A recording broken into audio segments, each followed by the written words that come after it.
Robs tubes ஆலய தரிசனம் நேயர்களுக்கு அடியேன் கணேஷ் சுப்பிரமணியன் அவர்களின் வணக்கத்தை தெரிவித்துக் கொள்கிறோம். நாம் இன்றைக்கி பார்க்க போது என்ன வேணும்னா, நம்ம ஆற்றுல சுவாமி படங்கள் விக்கிரகங்கள் எல்லாம் வச்சுருப்போம். இதெல்லாம் என்ன பண்ணுவோன்னா, ஒரு சில நேரங்களில் ஏதோ ஒரு சம்பவங்கள் ஏதோ நடந்துருது. இந்த படத்துக்கு கண்ணாடி உடஞ்சிருதோ, இல்லை ஒரு ஃபயர் ஆயிடுதோ, ஏதோ ஒன்று. இப்போ மனசு கஷ்டப்பட்டு அந்த என்ன பண்ணுறோம், நம்ம பண்ணுற தவறுகள் என்னென்னா, இப்போ உதாரணம் நம்ம ஆற்றுல ஒரு படம் வச்சுருக்கோம், சுவாமி படம். அது ஏதோ கீழே விழுந்து கண்ணாடி சேதமானோடனே அந்த படத்தை, சுவாமி படத்தை கொண்டு போயிட்டு ஒரு கோவில் வாசல்லையோ இல்லை ஏதாச்சும் ஒரு இடத்துல வச்சுட்டு வந்துடுறோம். இதேமாரி பண்ணலாமா அப்படின்னு அதை பார்ப்போம். இன்றைக்கி அதாவது நம்ம ஆற்றுல அதுக்கு முன்னாடி நம்ம ஒரு எக்ஸாம்பிள் சொல்லிடுறோம். நம்ம ஆற்றுல ஒரு பெரியவா இருக்கா. அவள் சின்ன வயசுலேருந்து அவள் மூலயமா நிறையா அனுகிரகம் நடந்திருக்கு. நம்மளுக்கு நிறையா அவள் நம்மளோட தேவைகள்லாம் பூர்த்தி பண்ணியிருக்கா. அவள் நம்மளுக்காக நிறையா கஷ்டப்பட்டிருக்கா. ஒரு காலம் வந்த பிறகு அவள் நம்மளுக்கு யூஸ் ஆகலை அப்படின்ட்டு நாம் என்ன பண்ணுறோம், கொண்டு போயிட்டு அவளை முதியோர் ஆசிரமங்களில் விட்டுடுறோம். அது தப்பு. அதே போல தான் நம்ம ஆற்றுல வச்சு பூஜிக்கப்பட்ட படங்களோ விக்கிரகங்களோ ஏதாவது மாரி ஆயிட்டோம்னா தூக்கி போடக்கூடாது. அது என்ன பண்ணணும் அப்படின்னா, பஞ்சபூதங்களில் சேர்க்கணும். பஞ்சன்னா என்ன, பஞ்சபூதம்னா நிலம், நீர், நெருப்பு, ஆகாயம், காற்று, இதில் சேர்க்கணும். அப்போ ஏதாச்சும் நம்ம ஆற்றுல இருக்க படம் டேமேஜ் ஆயிடுச்சு, கண்ணாடி உடஞ்சிருச்சு அப்படின்னா அந்த கண்ணாடியை மாற்றிட்டு வேறு கண்ணாடி போட்டு ஆற்றுல பூஜையில் வச்சுக்கலாம், தப்பே கிடையாது.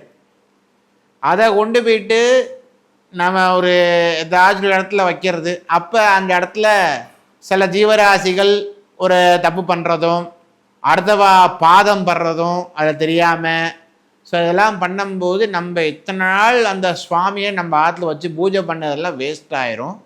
அதனால் தயவு செஞ்சு நம்ம ஆற்றுல எந்த ஒரு படமோ எதுவோ ஒரு வாங்கிட்டு வந்திருப்போம், ஒரு விக்கிரகமோ ஏதோ டாய்ஸோ வாங்கிட்டு வந்திருப்போம், அது டேமேஜ் ஆகிடுச்சுன்னா அதை தயவு செஞ்சு அனாத்தா எங்கேயாச்சும் கொண்டு போய் வைக்காதே.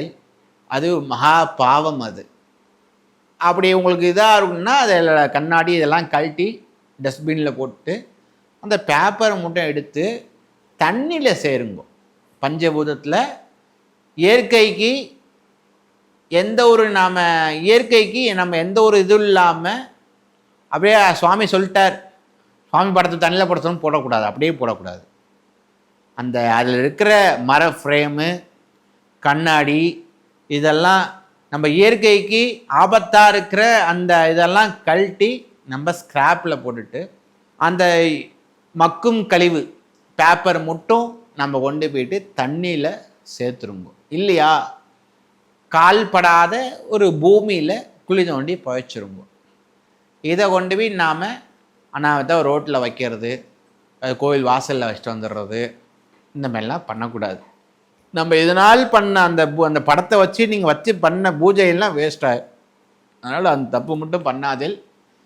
விக்கிரகமாக வச்சிருக்கேள், ஐம்பொண்ணு ஆச்சு விக்கிரகமாக வச்சிருக்கேள், அப்படியே டேமேஜ் ஆயிடுச்சா அப்படின்னா கலாகர்ஷனம் பண்ணி அந்த விக்கிரகத்தோட பவரை வேறு இதில் மாற்றிட்டு அந்த விக்கிரகத்தை உருக்கி வேற ஒரு விக்கிரகத்தில் பண்ணிவிட்டு திருப்பியும் நாம் அந்த எந்த இடத்துல அந்த சக்தியை ஆவகனம் பண்ணி வச்சுருக்கோமோ அந்த சக்தியை திருப்பி கலாகர்ஷனம் பண்ணி நம்ம ஆவகனம் பண்ணி அந்த எந்த புது விக்கிரகத்தில் நம்ம ஸ்தாபனம் பண்ணிக்கலாம். அது விக்கிரகங்கள் டேமேஜாக இருந்தால்.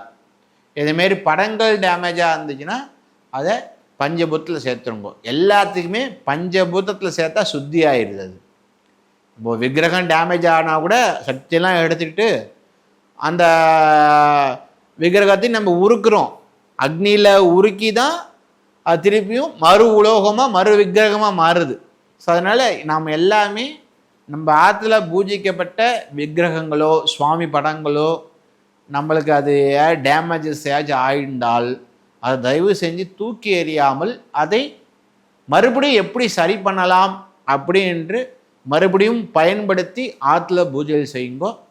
அனாவசியமாக எல்லா சுவாமி படைகளும் வீட்டில் வைத்து கொண்டு பூஜை சன்னிதானத்தில் நாம் எல்லாரும் ஒரு கோயிலுக்கு போனால் ஒரு சாமி படம் வாங்கணும்னு தோணும். வாங்கிறது பிரச்சனை இல்லை, பட் அதை வந்து ரெகுலராக ஃபாலோ பண்ணுங்க. சுவாமி சன்னியாக வச்சு இது பண்ணுற மாரி. அப்புறம் அவா சொல்லிட்டா இவா சொல்லிட்டா அந்த படத்தை கொண்டு போய் எங்கேயாச்சும் போடுறது தப்பு. அதனால் குறைந்தபட்சம் உங்களுக்கு என்ன மாரி சுவாமி வேணும் அதை வச்சுங்கோ. ஒழுங்காக ஆற்றுல நித்திய பூஜைகள் பண்ணுங்கோ. இது பண்ணிங்கனாவே நல்ல ஒரு நம்ம குடும்பத்தை கஷ்டங்கள்லாம் நிவர்த்தியாகி நம்மளுக்கு நல்லது நடக்கும். நாம் செய்கிற ஒரு சில தவறுகள் தெரியாமல், நம்மளுக்கு பற்றி தெரியாமல் செய்கிற தவறுகளால் தான் நம்ம கஷ்டப்பட்டுட்டு இருக்கோம்.